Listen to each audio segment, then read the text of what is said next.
कशा प्रकारे बदनाम केले? लोकतंत्रासाठी लढून बदनाम केलेले, आपल्या हक्कासाठी लढून बदनाम केलेले, पेपर फुटीच्या विरोधात लढून बदनाम केलेले. जर याला संस्कृती बदनाम करणं म्हणतात, जर लोकतंत्रासाठी लढणं, संविधानाच्या रस्त्यावर चलून विरोध प्रदर्शन करणं, डॉक्टर बाबासाहेब आंबेडकरांचा फोटो घेऊन चालणं, महात्मा गांधीचा फोटो घेऊन चालणं, जे भीमचे नारे लावणं संस्कृती बदनाम करणे, तर रामदेव बाबांना सांगा आम्ही करतोय संस्कृती बदनाम. तुम्ही जे पतंजलीचे जे बनवतायत ना प्रोडक्ट्स, ज्याच्यावर सुप्रीम कोर्टी म्हणले की फसवणूक होतीये, त्याच्यावर थोडं लक्ष करा.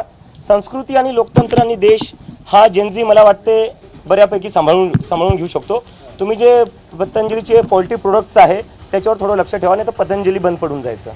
दुसरा एक विषय आलेला आहे की सीजीपी आणि संयुक्त किसान मोर्चा पुढच्या काळात सरकार विरोधात आक्रमक होतील असं झालं. काल सीजीपी आणि तुमची टीम आणि संयुक्त किसान मोर्चाचे काही सदस्य एकमेकांची राकेश टिकेत यांच्याशी भेट घेऊन या सगळ्या मुद्द्यांवर चर्चा केली होती की प्रश्न कसे पुढे घेऊन जाईल. नाही, नक्कीच. कारण की बघायला गेलं तर एकंदरीत शेतकऱ्यांचे मुलं ही शिकतातच आहे. शेतकऱ्यांच्या मुलांचे शिक्षण चालू आहे, तेही परीक्षाच देतात.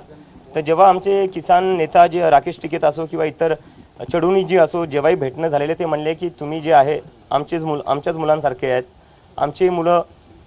आमच्या मुलांना करिअर करायचं आणि त्याच्यासाठी ते सगळं आंदोलन आहे. आणि आमच्या आंदोलनात जो पाठिंबा आम्हाला किसान युनियनकडून भेटलेला आहे, किसान नेत्यांकडून भेटलेला आहे, तो खूप महत्त्वाचा होता, मोलाचा होता.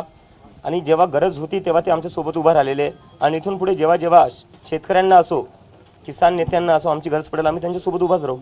तसा प्रयत्न पुढच्या काळात एकमेकांसोबत असणार आहे का? किंवा मी सांगतो ना, जिथं शेतकऱ्यांना आमची गरज पडेल तिथं आम्ही सोबत राहू. कारण की मी जर सांगायला गेलो, मी स्वतः हिंगोलीतून येतो, माझ्या घरचे अजून शेतीच करतात. कुठं ना कुठे या देशात प्रत्येकांच्या घरी शेती असते, प्रत्येकांचे घरचे शेतातूनच झालेले आहेत. आपण काय सगळे IT कंपन्यातून, आपल्या घरच्या IT कंपन्यातून आलेले नाही आहे किंवा सरकारी जॉबमधून आलेले नाही आहे. आपण सगळ्यांची सुरुवात ही शेतकरी घरातूनच झालेली आहे. त्यामुळे शेतकऱ्यांना जिथेही गरज पडेल तिथं आम्ही सोबत उभा राहू. राहुल गांधींनी काल प्रेस कॉन्फरन्स घेतली, ते असं म्हणाले की या सगळ्या विद्यार्थ्यांवर जे हल्ला करतायत, बुलेट चालवले, फायरिंग केली, त्या प्रकरणावर गृहमंत्री अमित शहा यांनी रिझाईन केलं पाहिजे. आणि ते केल्याशिवाय आम्ही स्वस्थ बसणार नाही. मला तर वाटतं अगदी